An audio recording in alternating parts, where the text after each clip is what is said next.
Ang aking ina.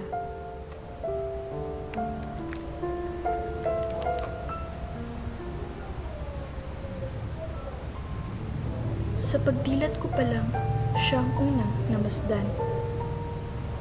At alam kong mamahalin niya ako ng walang hanggan. Tuwing siya'y ngumingiti,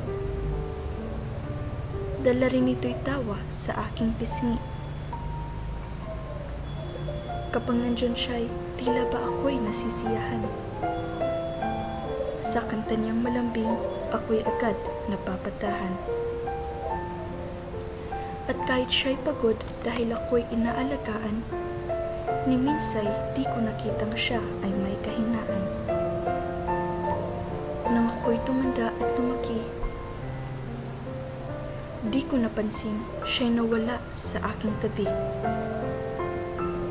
Araw-araw gumigising ng maaga upang ako'y maipaghanda kahit siya'y puyat na. Walang araw na si inay hindi nagpapaalala na pagbutihin ko daw upang makakuha ng magandang marka. At huwag daw mang-away sa mga kasama. At higit sa lahat, sambahin ng Diyos at pagpalain siya. Ako'y swerte sa aking ina, di ba? Mapagkumbaba at maunawain pa.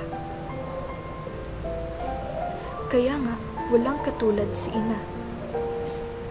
Dahil the best ang aking nanay, walang iba.